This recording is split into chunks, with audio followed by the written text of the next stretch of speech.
নহয় আগত আছিলে বাছতে অহা যোৱা কৰি আছে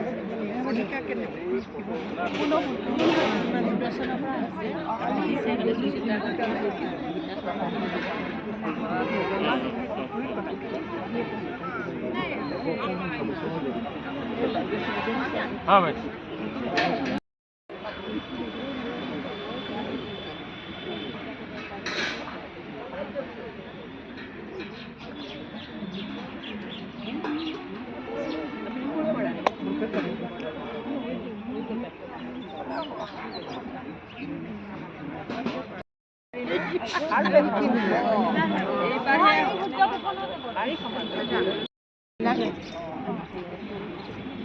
মাজতে আমাৰ চকু পৰিছে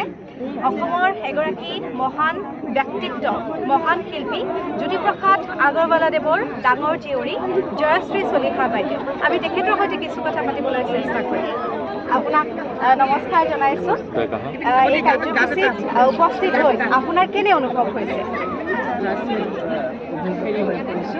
যেতিয়া আমি সৰু আছিলোঁ তেতিয়া আমি মানে চন্দ্ৰপ্ৰভা মানে লগ পাইছিলোঁ আৰু যেতিয়া মই 8-9 বছৰমান আছিলোঁ তেতিয়া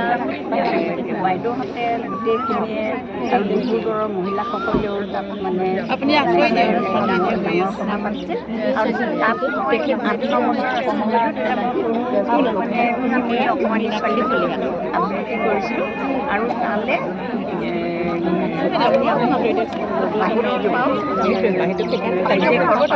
মানুহ আহিছিলে সেইকাৰণে খুব ভাল লাগিছিল তাত মানে অনুপ্ৰভা দাস তাৰপিছতে বাইদেউ আছে শইকীয়ানী বাইদেউ এনেকৈ তেখেতসকল আহিছিলে আৰু আমি শিৱসাগৰ মহিলাখিনিয়ে যেতিয়া আমি সৰুতে আছিলোঁ তাৰপিছত আমি যেতিয়া তেজপুৰলৈ গ'লোঁ তেতিয়াতো আমি ঘৰতেই মানে আমাৰ খুৰীদক মীনা আগৰৱালাক মানে মহিলা সমিতি কৰা দেখিছিলোঁ তেতিয়া মহিলা সমিতিৰ ঘৰ নাছিলে তেতিয়া ঘৰৰ পৰাই গাঁৱৰ মানুহবিলাকক দগা পাল্লাৰে সূতা চূতা জুখি ববলৈ দিছিলে আমি সৰুৰ পৰাই মানে মহিলা সমিতিখনৰ লগত জড়িত আৰু এতিয়া এইখন মানে শতবাৰ্ষিকীখন মানে পাই পেলাই সঁচাকৈ অভিভূত হৈ পৰিছোঁ আৰু আমাৰ যাতে মহিলা সমিতিবোৰ গাঁৱৰো সকলোৱে যাতে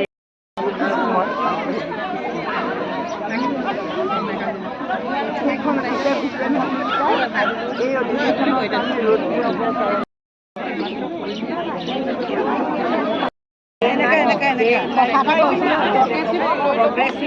মই মাৰিব লাগিব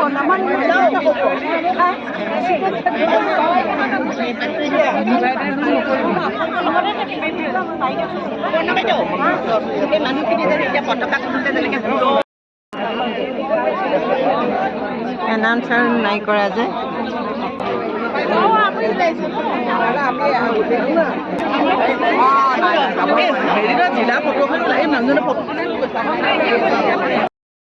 গীতা শৰ্মা সভাপতি আৰু সুচিত্ৰা কেওট সম্পাদক। নমস্কাৰ।